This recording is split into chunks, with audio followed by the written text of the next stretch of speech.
Apa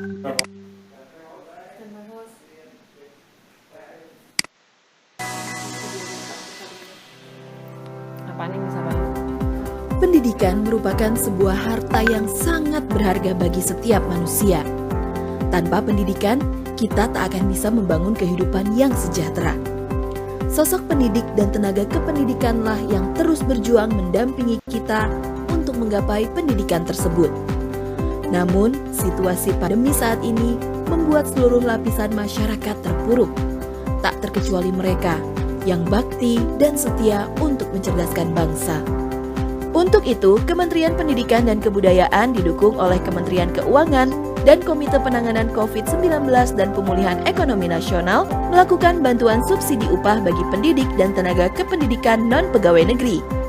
Sebagai salah satu upaya untuk menjaga semangat pendidik dan tenaga kependidikan untuk tetap dan terus menyala di masa pandemi, agar mereka dapat terus mengabdi, mencerdaskan negeri ini untuk Indonesia maju.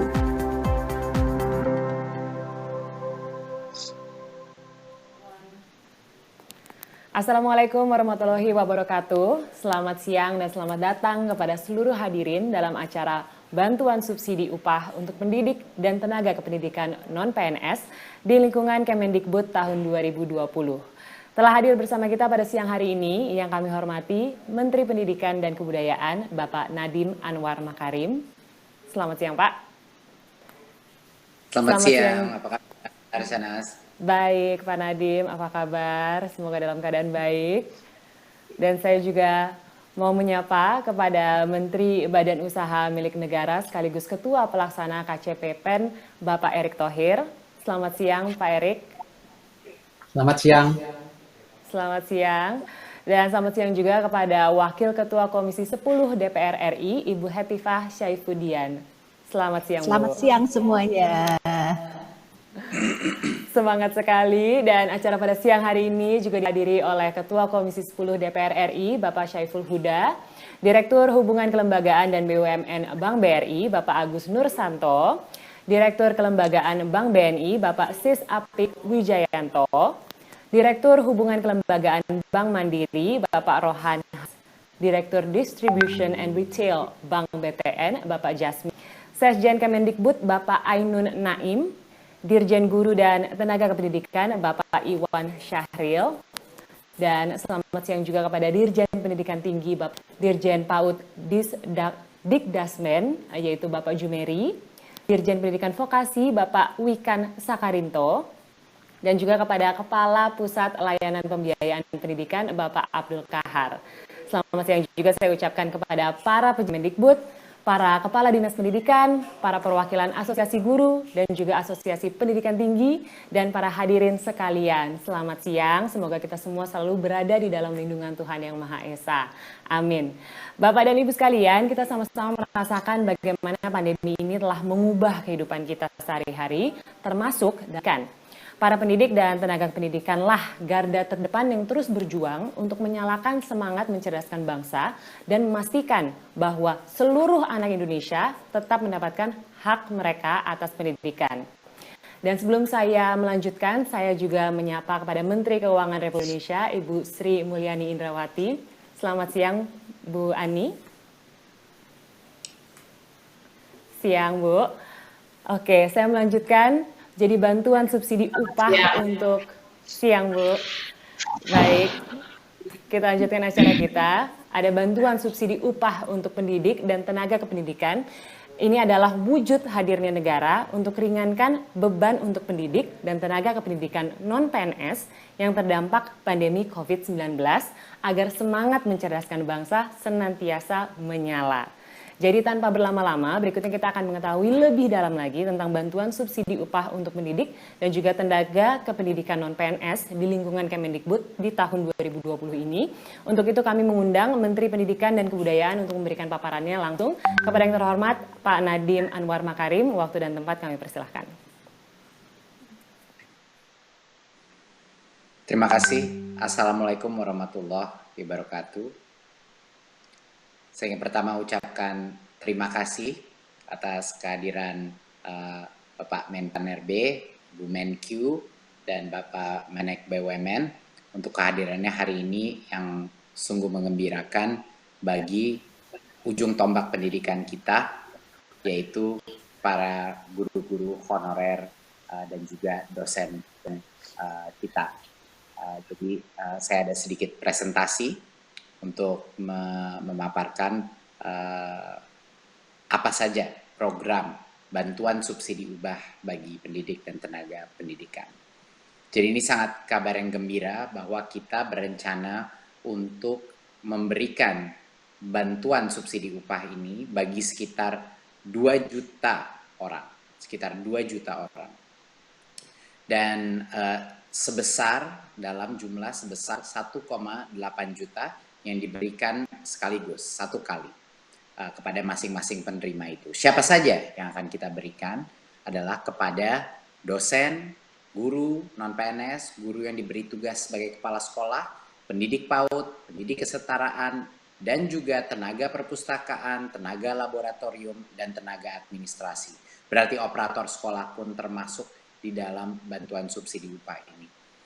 Kami mensasar total sekitar 2 juta orang, lebih dari 2 juta orang, 162.000 dosen dari PTN dan PTS, dan 1,6 juta, sedikit lebih dari 1,6 juta guru dan pendidik non-PNS pada satuan pendidikan negeri dan juga swasta. Jadi banyak yang menanyakan kami juga apakah ini termasuk swasta. Jawabannya adalah iya, karena guru-guru kita ada di sekolah-sekolah swasta dan mereka pun berhak mendapatkan bantuan dari pemerintah. Dan 237.000 sekitar tenaga perpustakaan, operator, tenaga laboratorium, dan tenaga administrasi. Tidak bisa di-exclude daripada bantuan ini. Nah, salah satu hal kenapa kita pemerintah melakukan bantuan subsidi upah adalah untuk membantu ujung tombak pendidikan kita di berbagai macam sekolah kita yang sudah berjasa untuk membantu pendidikan anak-anak kita, tapi mungkin di situasi seperti pandemi ini ada berbagai macam gejolak, bukan saja di bidang pembelajaran, tapi juga di bidang ekonomi. Dan kami menyadari ini, dan sekali lagi ini adalah hasil dari perjuangan bukan hanya Kemendikbud, tapi hasil perjuangan dari Kemenpan RB, Kemenq, Menek BUMN, dan tentu saja dorongan dari Pak Presiden, dan juga dari dukungan penuh dari Komisi 10 DPR RI yang telah juga berjuang untuk bantuan ini. Berikut. Apa saja persyaratan bagi pendidik dan tenaga pendidikan non-PNS untuk menerima BSU?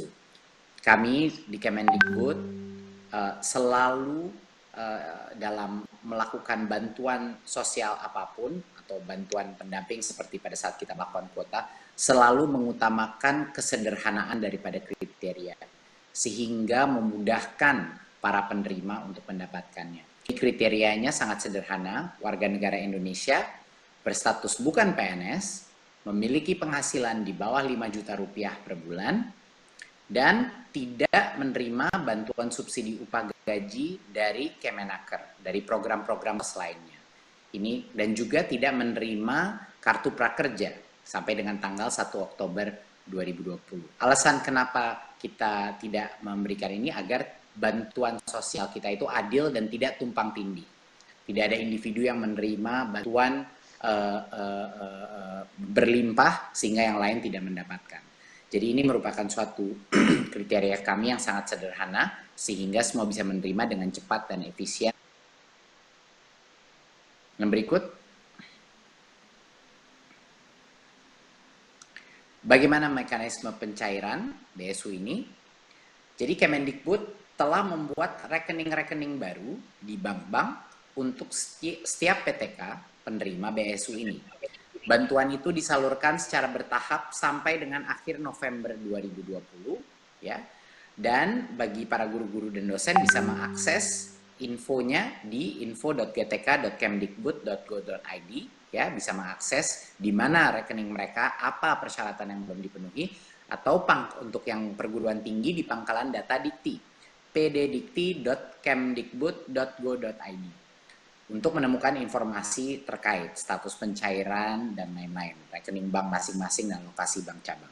Ya, pada saat berdasarkan informasi di online itu sudah lengkap dan sudah dibilang sudah bisa pergi ke bank untuk mencairkan, maka PTK menyiapkan dokumen-dokumen dan dibawa kepada bank penyalur. Dokumen apa saja yang harus dibawa? Tentunya kartu tanda penduduk, KTP, NPWP jika ada, kalau tidak ada tapi masih bisa menerima. Ada surat keputusan penerima BSU yang dapat langsung diunduh dari website GTK dan PD Dikti, ya, surat keputusan itu. Dan juga surat pernyataan tanggung jawab mutlak SPTJM yang diunduh juga pada website GTK dan PD Dikti. Dan ini yang kedua, SPTJM ini harus di-print dan ditandatangani dengan materai. Ya, jadi semua kebutuhan di luar KTP dan NPWP itu ada di laman website baik GTK maupun PD Dikti. Pada saat itu sudah lengkap, mari PTK akan mendatangi bank penyalur dan melakukan aktivasi rekening dan langsung menerima BSU tersebut. Ya, PTK membawa dokumen. PTK diberikan waktu untuk mengaktifkan rekeningnya hingga tanggal 30 Juni 2021. Ini kita memberikan waktu yang sangat panjang untuk memastikan semuanya bisa mendapatkan. Kalau misalnya ada kendala teknis, dia cukup waktu untuk mendapatkannya.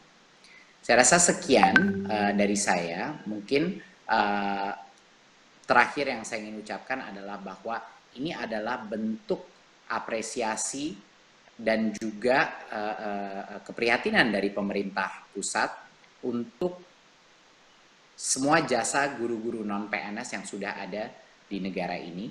Di masa krisis kesehatan ini dan krisis ekonomi ini, pemerintah harus hadir untuk para tenaga honorer kita dan juga dosen-dosen kita untuk membantu mereka melalui masa kritis ini dengan ekonomi, bantuan dukungan ekonomi yang bisa menyemangati mereka untuk terus mendidik anak-anak kita, untuk terus berinovasi di bidang pendidikan.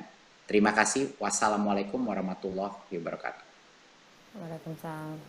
Terima kasih banyak Bapak Nadiem Anwar Makarim atas paparannya. Dan selanjutnya kita akan sama-sama melihat tanggapan dari para pendidik dan juga tenaga kependidikan di Indonesia tentang BSU PTK Kemendikbud ini seperti apa. Mari kita lihat tayangan berikut ini.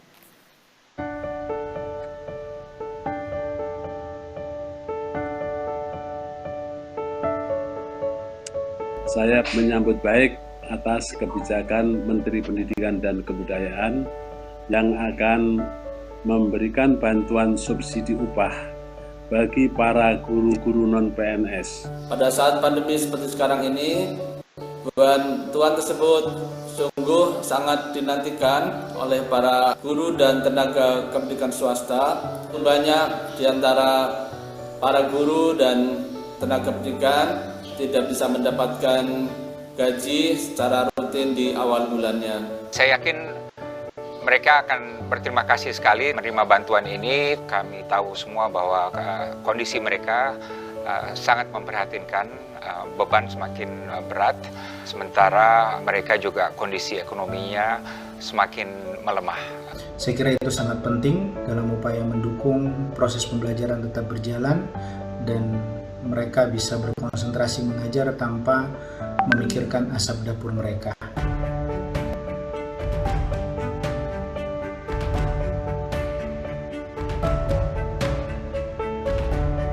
Tentu baiknya bantuan ini bisa langsung melalui rekening bank masing-masing para dosen dan tenaga biar akuntabel.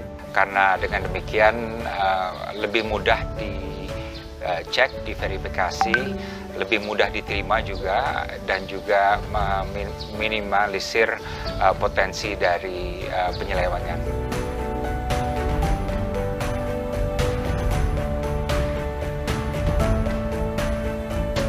Di masa depan, bantuan subsidi upah tentu saja masih sangat diperlukan, meskipun insya Allah pandemi akan berakhir.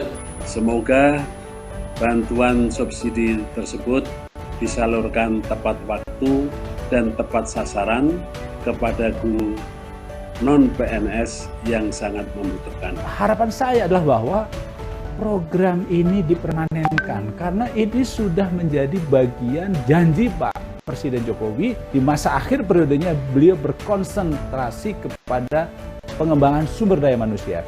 Mesin daripada pengembangan sumber daya manusia adalah guru dan tenaga kependidikan tadi. Dan selanjutnya kami berharap perhatian lebih besar lagi kepada kawan-kawan guru non-PNS, terutama dalam upaya memastikan mereka memiliki kualitas dan posisi sebagai guru profesional. Kami berharap Kementerian Pendidikan dan Kebudayaan bisa membantu guru-guru ini untuk sesegera mungkin menjadi guru-guru profesional. Peluncuran bantuan subsidi upah bagi pendidik dan tenaga kependidikan non-PNS diharapkan dapat mendukung pendidik dan tenaga kependidikan dalam menjalankan tugas mulianya, yaitu mendidik anak bangsa yang dalam situasi pandemi ini menjadi lebih menantang dibandingkan tahun-tahun sebelumnya.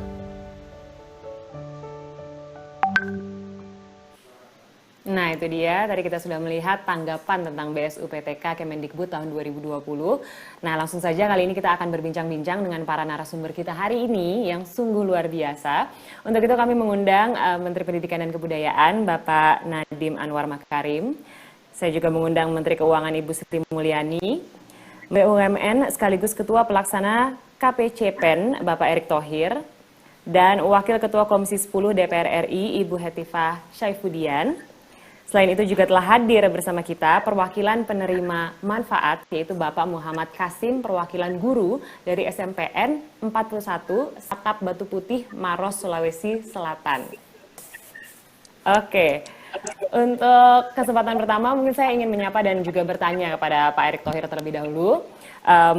Selamat siang Pak, ini ada pertanyaan, apa saja program untuk meringankan masyarakat terdampak pandemi COVID-19 yang disiapkan oleh pemerintah melalui KCPPEN?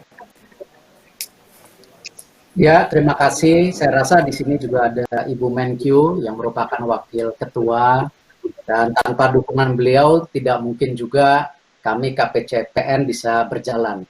Tentu sesuai dengan arahan Bapak Presiden dan diskusi dengan pimpinan, yaitu Pak Erlangga sebagai Menteri Nasi, dan tentu juga di situ terlibat beberapa menteri senior lain. Bagaimana memang program Indonesia Sehat, Indonesia Bekerja, Indonesia Tumbuh bisa berjalan dengan baik.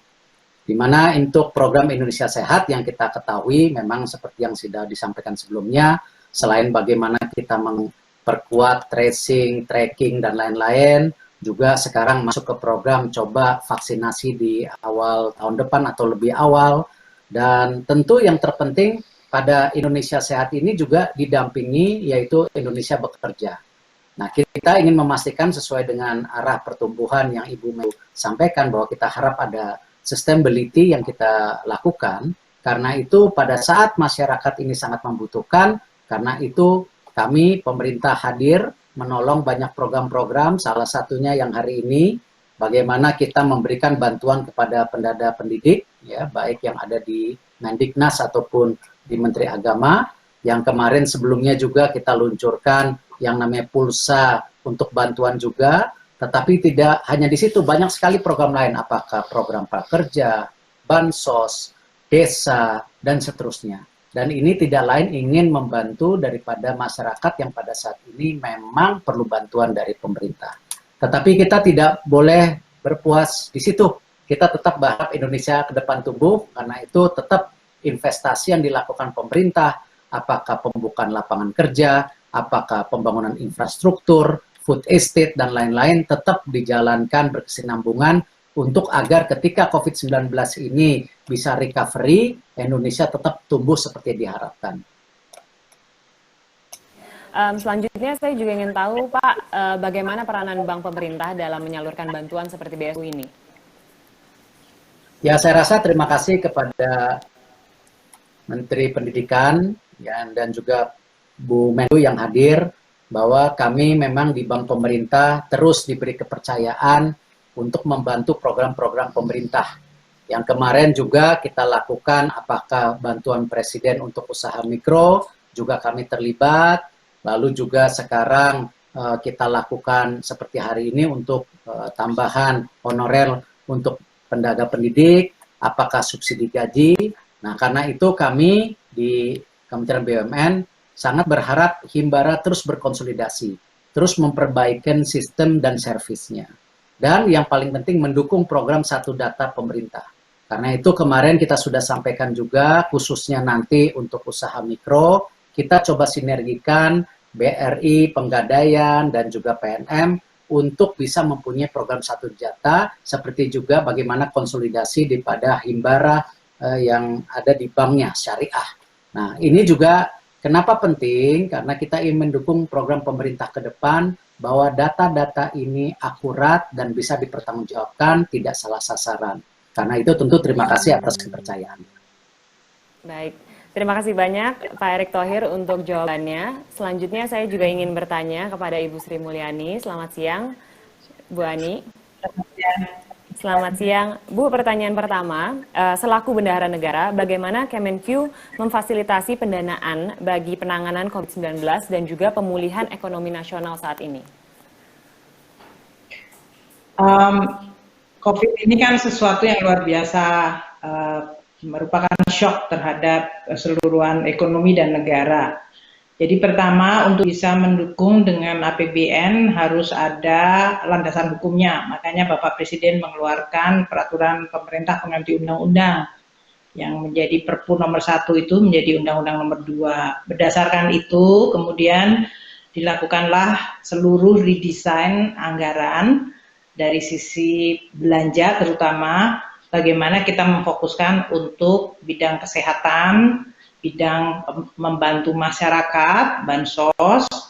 Kalau kesehatan itu 97,26 triliun, perlindungan sosial dalam bentuk bansos, itu termasuk yang hari ini dibahas itu 234,33 triliun, mendukung usaha kecil menengah 114,8 triliun, insentif bagi dunia usaha agar mereka bisa survive dan bisa pulih kembali 120 triliun, kemudian program untuk membantu sektor dan pemerintah daerah 65,97 triliun, serta pembiayaan korporasi, terutama mendukung itu seluruh perusahaan yang di bawah Kementerian BUMN Pak Erick.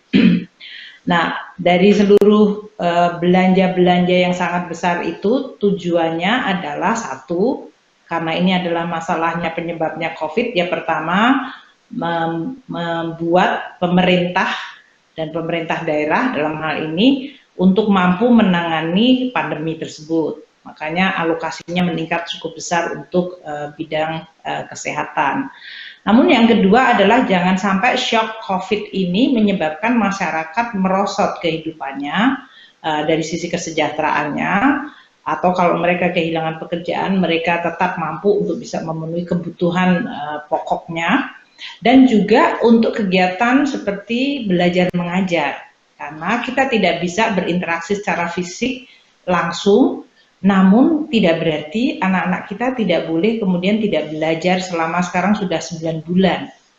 Oleh karena itu pemerintah mengeluarkan cukup banyak anggaran untuk tadi membantu masyarakat, pertama untuk yang betul-betul 10%, 20% paling bawah, dia mendapatkan tambahan dari mulai uang tunai, bantuan sembako, baik yang di daerah Jabodetabek yang merupakan epicentrum waktu itu, dan kemudian melebar, meluas kepada berbagai provinsi lainnya. Juga kalau masyarakat kehilangan pekerjaan di kota, dia pulang ke desa juga dilakukan yang disebut bantalan sosial melalui BLT desa, itu yang dibuatkan untuk bisa menanggung masyarakat yang perlu mendapatkan dukungan. Nah, khusus untuk bidang pendidikan, karena ini adalah sesuatu di mana kita tiba-tiba harus berpindah menuju kepada pendidikan secara online, maka dilakukanlah langkah-langkah untuk membantu, dan itu pun terus direview, karena pada awal kita fokusnya memang COVID, maka kesehatan, kemudian membantu masyarakat melalui bansos. Tapi kemudian kita tahu bahwa banyak murid-murid di bawah Pak Mendikbud, Pak Mas Nadiem, atau Kementerian Agama, mereka itu tidak memiliki akses terhadap internet atau tidak bisa membayar internet. Maka dilakukanlah berbagai langkah untuk membantu masyarakat agar kegiatan belajar mengajar meskipun tidak bertemu secara fisik tetap bisa dilakukan dengan memberikan bantuan internet. Itu yang diberikan kepada seluruh murid di seluruh Indonesia, baik yang di Kemendikbud maupun Kemenak seperti pesantren dan madrasah dan pendidikan agama yang lain. Tidak hanya muridnya, tidak hanya mahasiswa, tapi juga guru dan dosen juga diberikan bantuan dalam bentuk internet ini. Ini yang menyebabkan juga tambahan untuk subsidi dari sisi internet. Kemudian kita melihat bahwa waktu kemudian jumlah penerima bantuan masyarakat, terutama yang mereka di bawah 5 juta pendapatannya dari BPJS Tenaga Kerja, maka kita melihat untuk guru-guru honorer atau tenaga pendidikan yang bukan guru seperti pustakawan dan yang lain-lain, mereka juga pendapatannya juga mungkin banyak yang tadi 1,6 juta, di bawah 5 juta atau sampai dengan 5 juta. Maka kemudian dilakukanlah alokasi bantuan waktu pemerintah memberikan bantuan upah atau bantuan gaji bagi mereka yang pendapatannya di bawah 5 juta. Kita menggunakan mekanisme BPJS Tenaga Kerja maupun para guru yang ada di bawah tempatnya Pak Nadiem dan tempatnya Menteri Agama. Inilah yang kita tambahkan tadi anggarannya untuk bantuan gaji guru honorer di Kemendikbud dan gaji guru honorer di Kementerian Agama. Totalnya bisa mencapai lebih dari 2,4 juta orang. Tadi Pak Nadiem menyampaikan 1,6 juta di bawah Kementerian Pendidikan. Di bawah Kementerian Agama ada 0,8 juta. Dan total bantuannya itu juga meningkat dalam hal ini tadi 600.000 dikalikan atau dalam 3 bulan. Ditransfer langsung kepada account mereka masing-masing. Dalam hal ini kita tentu mengetahui bahwa ini adalah suatu suasana yang sangat tidak biasa, extraordinary. Makanya pemerintah itu membantu masyarakat melalui identifikasi siapa target grupnya, termasuk dalam hal ini masyarakat diberikan bantuan listriknya, yang mereka yang listriknya 450 VA dibebaskan selama 6 bulan. Yang listriknya 900 VA diberikan diskon 50%. Ini tujuannya supaya karena masyarakat sekarang kegiatannya lebih banyak di dalam rumah, maka mereka tidak menjadi beban yang tambahan. Jadi pemerintah memang membantunya melalui berbagai saluran. Tadi yang dari sisi targetnya masyarakat, yang terutama sangat rentan, yang sangat membutuhkan, diberikan direct atau langsung baik dalam bentuk bantuan tunai maupun sembako. Kemudian untuk UMKM yang sekali itu juga kita berikan dalam berbagai bantuan yang bunga supaya mereka meminjam atau pinjamannya yang sekarang dibebaskan bunganya untuk yang pinjamannya kecil banget UMKM itu, dan kemudian juga diberikan jeda supaya mereka tidak perlu harus membayar pada saat ekonomi lagi mengalami tekanan. Jadi memang banyak sekali yang dilakukan pemerintah. Saya ingin menutup dengan mengatakan dalam situasi COVID ini semua mengalami shock. Sebetulnya APBN yang dikelola oleh pemerintah, keuangan negara juga mengalami shock. Namun tidak boleh dibiarkan bahwa shock itu kemudian menghancurkan seluruh hal. Dari mulai kesehatan, sosial, kegiatan pendidikan, kemudian dari sisi usaha kecil menengah dan ekonomi. Maka APBN bekerja ekstra keras. Kita dibolehkan memiliki defisit di atas 3%. Itu karena penerimaan perpajakan kita turun. Semua pembayar pajak sedang kesusahan, sebagian besar. Namun belanja-belanja itu penting sekali bagi kita karena memang masyarakat nggak bisa menunggu. Dan itulah yang menjadi fungsi peranan penting dari anggaran pendapatan belanja negara atau kebijakan keuangan negara. Ini yang tadi disebutkan melalui keuangan negara lah negara hadir pada saat rakyat menghadapi kesusahan. Mungkin itu moga-moga membantu apa yang dipertanyakan tadi. Terima kasih. Baik, terima kasih banyak Ibu Sri Mulyani untuk jawabannya. Selanjutnya saya akan ke Ibu Hetifah Syaifudian. Ibu Hetifah, saya ingin tahu bagaimana sebenarnya Komisi 10 DPR RI melihat program BSU Kemendikbud ini. Silakan Bu Hetifah. Ya, Mbak Ami, PRI fungsi pertama dalam era COVID lah menerima aspirasi, keluhan-keluhan, dan juga kritikan-kritikan khususnya yang menyoroti pendidikan di masa pandemi. Dari mulai ketidaknyamanan siswa yang mungkin mulai merasa belajar di rumah bosan, keluhan orang tua yang harus mendampingi anak, padahal mereka juga harus bekerja, ditambah juga biaya kuota dan lain-lain. Nah, sudah pastilah ya guru, dosen, dan juga tenaga kependidikan itu menjadi ujung tombak supaya kita bisa memastikan di era pandemi ini hak-hak masyarakat untuk pendidikan yang berkualitas tetap bisa diberikan. Nah, faktanya ternyata sebagian besar dari guru-guru khususnya yang non-PNS, juga dosen yang di swasta gitu ya, terancam juga situasinya dengan pandemi ini. Karena misalnya tenaga honorer bisa jadi pendapatannya tergantung dengan jam mengajar, atau guru-guru swasta yang penghasilannya bergantung dengan biaya siswa, sementara orang tua keberatan membayar SPP. Nah, jadi kami merasa bahwa aspirasi-aspirasi yang disampaikan ini memang patut ya untuk direspon dan pemerintah harus hadir. Alhamdulillah kita lega sekali ketika Raker kemarin Mas Menteri menyatakan bahwa program ini akan diluncurkan. Ini ibarat mata air di musim kemarau. Jadi kami mengapresiasi setinggi-tingginya, apalagi Ibu Sri Mulyani dari sisi keuangannya mensupport, kemudian juga Bung Erick Thohir ya, supaya penyalurannya, mekanismenya dipastikan sekarang akan tepat waktu ya, dan juga tidak berbelit-belit, dan juga mungkin dilayani oleh bank-bank tadi ya, penyalur itu yang dengan mindset baru gitu ya, bukan seperti karena sebagian mungkin dari mereka juga tidak terbiasa berurusan dengan bank. Nah, jadi seperti itu. Namun demikian tentu saja ketika rapat ya kemarin dipimpin oleh ketua kami Pak Saiful Huda, ada beberapa catatan ya. Intinya tadi pertama tentu saja soal keakuratan data ya, sumber datanya apa dan sebagainya, supaya itu juga bisa tersosialisasi. Jangan sampai nanti mungkin timbul semacam kegaduhan atau rasa ketidakadilan di kalangan pendidik dan tenaga kependidikan non-PNS akibat ketidakjelasan informasi. Nah, kemudian tadi juga dari testimoni disebutkan kan harapan-harapan terkait dengan akuntabilitas gitu ya. Saya kira apa yang dikemukakan Mas Mendikbud, Mas Nadiem tadi itu bagus sekali.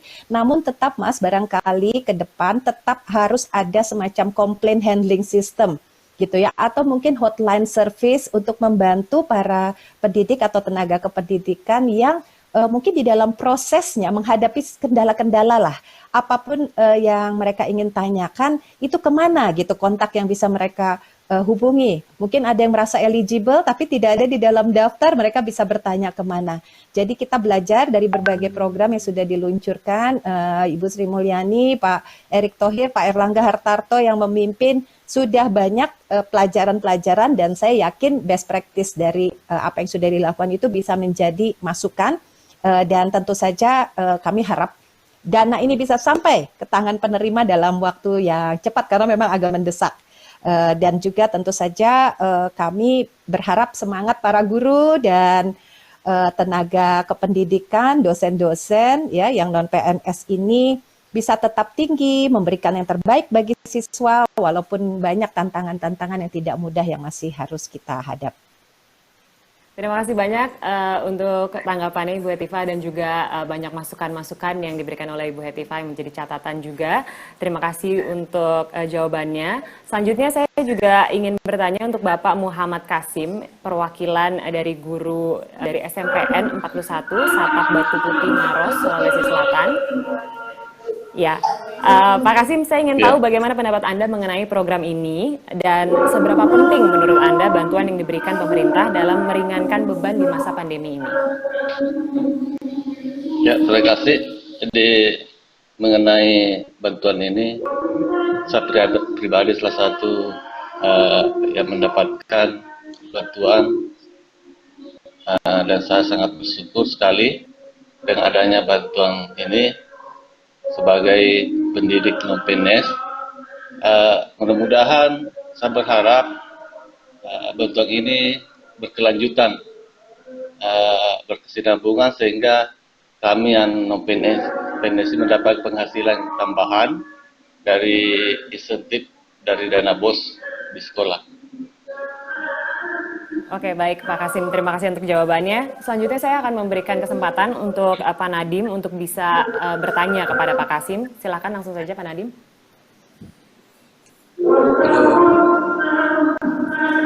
Ya Pak Tri.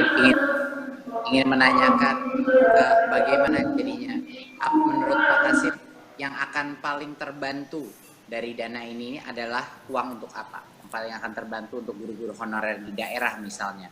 Itu akan paling membantu untuk apa? Yang paling membantu mengenai bantuan ini termasuk membantu mengenai kebutuhan keluarga. Terima kasih. Untuk keluarga ya Pak.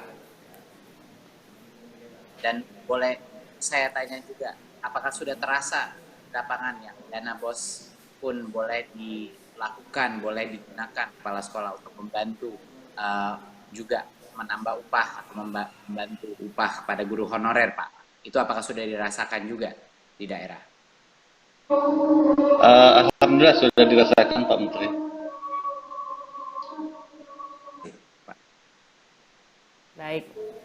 Baik, apakah sudah cukup Pak Nadiem pertanyaan yang diberikan ke Pak Kasim? Sudah. Baik, terima kasih banyak dan tidak terasa juga sesi bincang-bincang kita siang hari ini sudah berakhir.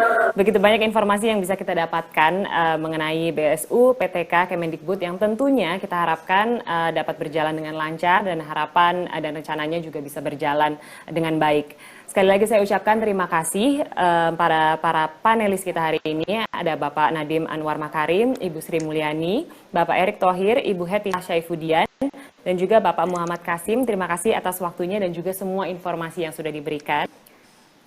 Saya persilakan untuk para panelis yang terhormat untuk meninggalkan acara pada siang hari ini dan melanjutkan agenda selanjutnya. Tapi saya minta untuk Bapak Nadiem Anwar Makarim, saya mohon untuk tetap tinggal di tempat karena sebentar lagi kita akan langsung masuk ke sesi tanya jawab dengan teman-teman media. Untuk itu saya juga mengundang Sekretaris Jenderal Kemendikbud, Bapak Ainun Naim, untuk bergabung bersama kita di sesi tanya jawab siang hari ini. Halo Pak Ainun, sudah bergabung bersama kita ya? Siang, selamat siang Bapak. Oke, dan untuk pertanyaan pertama kita akan langsung saja masuk ke sesi tanya jawab. Ini ada pertanyaan dari Harian Kompas yang senada dengan RRI. Pertanyaannya, bagaimana kriteria, syarat, dan mekanisme penyaluran bantuannya? Apakah untuk semua guru swasta dan guru honorer tanpa terkecuali? Karena ada juga guru swasta terutama di sekolah-sekolah elit yang tidak ada masalah dengan penghasilan mereka. Silakan saya berikan kesempatan untuk Pak Menteri terlebih dahulu. Terima kasih. Seperti yang saya sebut tadi, kriterianya itu sangat jelas bahwa dia itu guru non-PNS yang punya penghasilan di bawah 5 juta rupiah. Berarti pertanyaan ini mengenai bagaimana sekolah-sekolah elit yang gurunya dibayar besar. Kalau mereka dibayar di atas 5 juta, mereka tidak boleh menerima bantuan upah ini. Dan semua guru swasta dan guru honorer non PNS yang di bawah 5 juta itu bisa menerima. Jadi ditentukan ini bukan hanya guru honorer di sekolah negeri. Ini adalah untuk semua guru non PNS yang ada di Indonesia di saat ini. Jadi benar-benar demokratis dan merata dan adil, dan bagi yang sudah mencukupi tidak boleh mendapatkan. Berikan kesempatan juga untuk Pak Sesjen, mungkin ada yang mau ditambahkan? Sudah cukup, Mbak. Hanya mungkin beberapa butir saja, bahwa mereka tidak menerima bantuan dari Kementerian Ketenagakerjaan sampai dengan 1 Oktober. Dan juga tidak ikut program kerja. Baik, itu adalah kriteria dan syarat dan mekanisme penyaluran bantuannya. Oke, dan untuk pertanyaan kedua, ini datang dari Harian Muda. Pertanyaannya, berapa total anggaran dan berapa pendidik dan tenaga pendidik yang disasar? Silahkan. Mungkin dari Pak Nadiem, silahkan. Baik, ini adalah sekali lagi hasil perjuangan kami di Kemendikbud, Komisi 10, tapi juga dengan hasil perjuangan dari Menek BUMN, dan juga Kemenq. Kami berhasil menyiapkan anggaran sebesar 3,6 triliun, 3.622.517.600.000 rupiah ya. Jadi kira-kira sekitar di atas sedikit 3,6 triliun. Ini adalah untuk total sasaran sebesar 2.034.732 orang yang terdiri dari yang paling besar tentunya 1,6 guru dan pendidik di satuan pendidikan negeri dan swasta ya, non PNS, dan yang kedua terbesar adalah untuk 237.623 tenaga perpustakaan, tenaga laboratorium, dan tenaga administrasi, di mana operator sekolah termasuk di sini. Dan yang ketiga adalah 162.277 dosen di PTN dan PTS. Itu totalnya yang itu sasaran kita yang akan diberikan. Pak Nadiem, untuk jawabannya mungkin ada yang mau ditambahkan lagi dari Pak Ainun, silahkan. Sudah cukup, Mbak. Oke, baik. Kita lanjut ke pertanyaan ketiga, ini datang dari LKBN Antara. Pertanyaannya, kapan rencana realisasi pencairannya? Silahkan, Pak Nadiem. Mungkin ini Pak Sekjen lebih tepat. Pak Sekjen. Ya, jadi pencairan sudah mulai bisa dilakukan sekarang, bulan November, Desember ini. Namun para pendidik dan tenaga pendidik itu punya kesempatan sampai dengan 30 Juni tahun 2021 ya untuk mengaktifkan rekening dan mencairkannya. Bisa dilakukan pencairannya ya Pak? Ya. Saat ini, oke. Pertanyaan terakhir pada siang hari ini datang dari Tempo. Bagaimana Kemendikbud bisa menjamin BSU tepat sasaran? Baik, terima kasih. Pemberian bantuan ini kan tujuannya untuk melindungi, mempertahankan, dan meningkatkan kemampuan ekonomi pendidik dan tenaga pendidikan kita ya, karena terdampak corona ini. Jadinya beberapa langkah yang kita pastikan bahwa ini tepat sasaran. Kita memastikan ini calon penerima terdaftar dulu di data pokok pendidikan dan PD Dikti. Itu dulu, berdasarkan Dapodik dan PD Dikti. Dan itu semuanya berbasis data dan online. Kami memverifikasi data tersebut ya dengan data Kemendikbud dan data penerima bantuan subsidi upah atau gaji dari Kementerian Ketenagakerjaan. Ini agar tidak tumpang tindih dengan bansos lainnya yang dilakukan. Bansos BPJS, bansos prakerja, dan lain-lain ya. Itu agar tidak tumpang tindih. Inilah yang kita maksudkan tepat sasaran. Artinya yang benar-benar belum menerima bantuan dari pemerintah pusat sebelumnya. Ya kan? Dan juga calon penerima harus tangani surat pernyataan tanggung jawab mutlak SPTJM yang sebenar-benarnya, dengan sebenar-benarnya jika berpenghasilan 5 juta atau lebih tidak bisa memproses bantuan. Dan kalau dia tidak jujur mengenai itu, lalu bisa diambil tindakan hukum. Berarti untuk yang sudah mapan di sekolah-sekolah di mana gajinya di atas sebesar itu, dia tidak bisa menerima, tidak diperkenankan untuk menerima. Dan jangan lupa, bukan hanya tepat sasaran, tapi juga harus efisien. Dan metodologi pengiriman kita dan dokumentasi di mana semua dokumennya itu ada di laman website kita, PD Dikti maupun juga di websitenya GTK, sudah jelas. 2 formulir yang harus dibawa tinggal di print, 1 harus ditandatangan dengan materai, 1 tinggal dibawa, dan semua detailnya ada di website tersebut. Jadi tidak membutuhkan persetujuan dari siapapun lagi, tidak dari kepala sekolah atau kepada dinas. Guru itu bisa langsung secara online mengunduh dan memprint dokumen tersebut, dan kalau sudah semua ketentuannya sudah siap, dia bisa langsung pergi ke bank untuk mencairkannya. Dan tentunya Kemendikbud melakukan pengawasan internal dan oleh auditor internal dan pengawasan eksternal oleh BPK untuk memastikan kita selalu didamping dalam proses ini. Dan untuk semua pengaduan terkait isu bantuan ini bisa disampaikan di Unit Layanan Terpadu ULT Kementerian Pendidikan dan Kebudayaan. Inilah hotline kita, call center kita, di mana semua isu ini bisa diselesaikan melalui unit layanan terpadu kita. Baik, terima kasih untuk jawabannya Pak Nadiem. Mungkin ada yang mau ditambahkan dari Pak Ainun, silakan saya berikan kesempatan. Sudah cukup, Mbak. Oke, baik. Terakhir, pertanyaan untuk Pak Nadiem. Pak Nadiem, apakah ada pesan-pesan untuk para penerima BSU Kemendikbud? Terima kasih. Yang pertama adalah dari awal masa jabatan saya dan tim saya selalu berkomunikasi bahwa kita adalah Kementerian Pendidikan Kebudayaan Republik Indonesia, bukan Kementerian Pendidikan untuk sekolah negeri. Dan kita bukan hanya menyebut itu sebagai suatu filsafat saja, tapi kami terapkan dalam berbagai macam kebijakan kita yang berpihak kepada guru-guru swasta dan guru-guru non-PNS honorer yang ada di sekolah-sekolah kita. Yang pertama kita lakukan dari awal masa krisis ini adalah kita langsung melakukan proses pentransferan dana BOS langsung ke rekening sekolah, agar banyak sekali sekolah-sekolah kita menerima uangnya tepat waktu.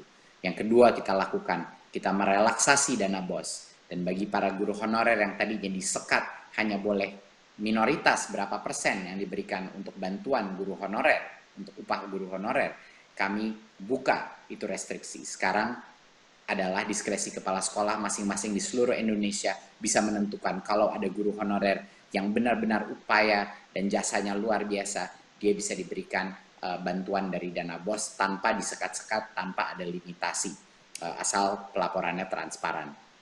Itu kedua hal yang kita lakukan untuk para guru honorer. Dan untuk sekolah-sekolah swasta dan guru honorer pun, di masa pandemi ini kita mengalihkan dana BOS afirmasi dan BOS kinerja untuk sekolah-sekolah swasta kita. Terutama untuk yang tadinya tidak boleh untuk sekolah swasta, kita ubah itu peraturan untuk BOS afirmasi dan BOS kinerja bisa untuk sekolah-sekolah swasta kita, untuk mendukung para guru-guru non-PNS kita. Dan tentunya hari ini dengan perjuangan berbagai macam kementerian, Kemendikbud dengan senang hati berhasil berjuang dan mendapatkan anggaran sebesar ini untuk membantu semua guru-guru non-PNS di Indonesia melalui masa kritis ini. Dan tentunya bukan saja itu saja, ditunggu di tahun 2021 kita akan menyediakan proses seleksi massal di mana semua guru honorer akan punya kesempatan untuk menunjukkan kelayakannya melalui suatu tes online, apakah mereka bisa menjadi guru P3K dengan tingkat kesejahteraan yang didukung oleh pemerintah pusat dari sisi anggarannya.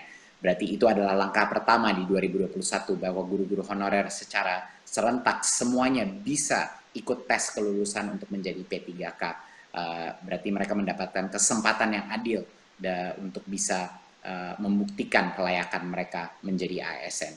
Jadinya ini adalah langkah-langkah nyata yang telah kita lakukan untuk para guru-guru non-PNS kita, dan akan kedepannya akan selalu menjadi suatu strategi kita untuk merangkul para guru-guru honorer dan untuk memberikan kesempatan yang adil untuk mereka juga bisa berpartisipasi dan meningkatkan kesejahteraannya.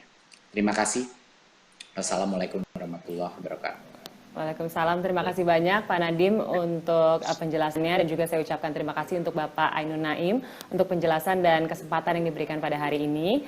Kami persilahkan Pak Nadiem Anwar Makarim dan juga Pak Ainun Naim untuk meninggalkan acara dan melanjutkan agenda selanjutnya. Terima kasih Bapak. Terima kasih. Terima kasih. Terima kasih. Baiklah, dengan berakhirnya sesi tanya jawab, berakhir pula acara kita pada siang hari ini.